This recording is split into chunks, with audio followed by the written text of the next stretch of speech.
I'm Rita Heichenfeld, and welcome to Love Starts in the Kitchen.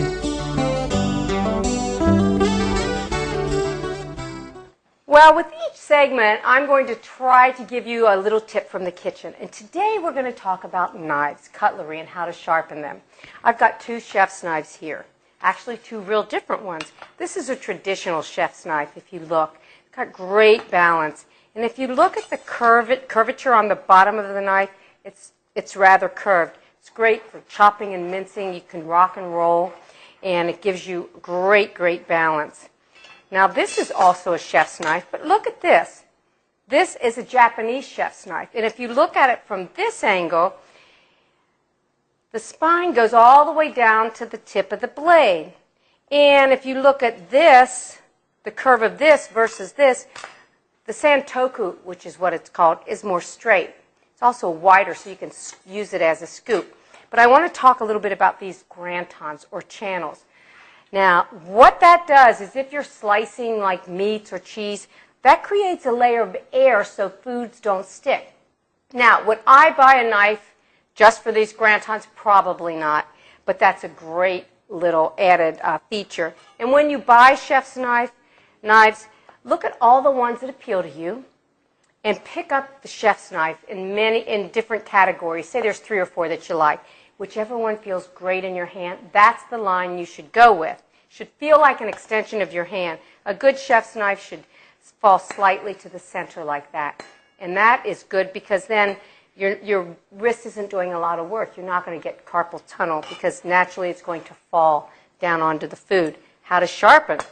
Now I know Justin and Gina probably go like this. You know, you see that on TV. The chefs, they go from the tip to the from the heel to the front like this.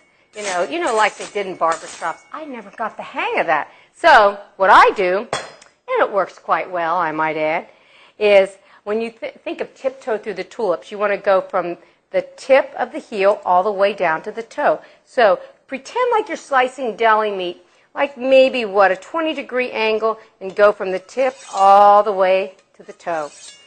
And if you do that 3 or 4 times on each side, like this, what you're going to do is you're going to realign the blade. Now, unless this steel or honer has diamond chips in it, it's not going to sharpen a dull knife. All a honer or steel does usually is realign the edge of the blade. If you looked at this under a microscope, you'd see little raggedy edges.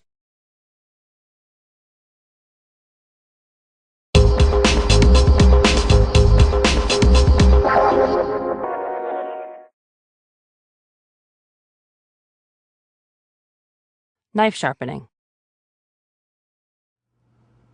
To maintain a razor-sharp and smooth knife, always sharpen your knife before using it. Wipe the steel and gently tap the tip of it against the knife to make certain there is a magnetic pull. This ensures that the steel will collect all of your knife's shavings. Holding your steel with fingers behind the guard, slide the knife from the tip of the steel to the base, then repeat on the other side. Remember, only sharpen in one direction. The purpose of the steel is to remove any nicks or jags and make the knife smooth and sharp. Keeping your knives sharp increases safety by decreasing slipping. From time to time, bring your knives to be professionally sharpened on a stone. Test the sharpness of your knife simply by using it. A tomato makes a good test.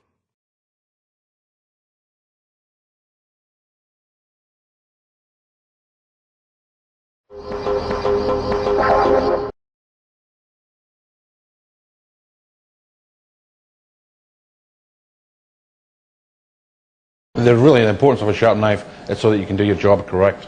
It's almost like a computer. The computer's not working, not plugged on, you can't do it. Same thing with a knife, a sharp knife. Most important thing is the knife is sharp. The reason you want a sharp knife is, one simple thing is, first of all, safety. If you use a blunt knife, what happens is you'll see, I'm sure you'll see if you're cutting an onion, for instance, here I'm just going to cut an onion, and I'm putting a little bit of pressure on this. So you can imagine, I'm pushing this through. So that pressure of my fingers and the way what happens is, all that pressure is transferred from the knife onto my fingers if I cut myself. Another thing is the sharper the knife, the quicker you can do the job, the even cuts you can do. I got a nice pepper. So for instance, the pepper now, I should be able to take a pepper and I should just cut no problem. So I'm not even putting any, you can see there's no pressure in here. So I'm only used one finger and a little bit. You can see nice, clean, easy things. The other thing again is the produce. It's not bruising the produce. Sometimes what happens, the more pressure you put, as the produce gets bruised, and then the time of the produce on the shelf is a lot less. So for instance, instead of the produce lasting for a day or two, it's gone. The thing is, the more you sharpen the knife, the metal goes someplace and it starts to get smaller and smaller again. So over sharpening can be a problem. And the other thing again is sometimes students will come and ask, should I buy an electric sharpener? I personally wouldn't. I would get into the old-fashioned, using a stone. The reason being, a lot of the electric sharpeners and these sharpeners that are out there today, they take a lot of the actual blade off your knife. So after a couple of years, you have to go and buy a new knife. So again, it can be very expensive. Your steel, again, when you're sharpening steel, is very, very simple. Is to try and ensure that there's different steels out there for honing. There's some that really give a good edge, and there's some just nice and fine.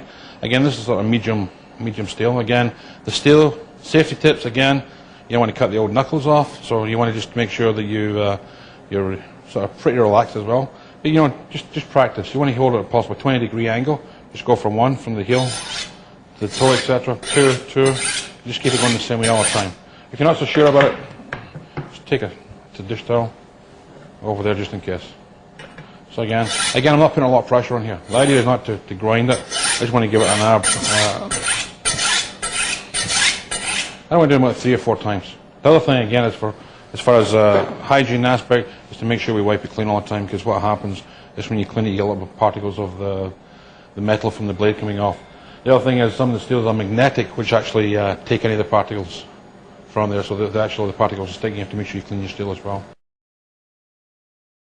As you get better with your knives, you'll feel more comfortable in it. But to start off with, you want to put about, I'd say maybe a half centimeter up from the very base of your knife using a blade grip, and just take it and swing down at a 45-degree angle. Just make a half C. You just want to swing down, and you want to do it only on one edge at first, and then as you get better. And when you undo it, and you always want to start at the top, because what a lot of times people do, they'll start at the top, and then they'll swing the blade all the way down to the very edge, and you'll see them have a big scar on the back. So what you really want to do is start from the top, and you can see you just want to go down and a half C, so just going all along the whole edge of the blade, going all the way down to the tip. And you can just see it go all the way down. And you should be just going from the tip to about three-fourths of the way down, and that should cover the whole knife. And all you're doing right there is you're just removing the little tiny burrs that are on the knife, and you'll feel it that it feels a little sharper, and that you're just removing, like I said, the microscopic burrs. But you don't want to use this as your sharpener. This is just to get those off. You do want it to take them to get especially sharper.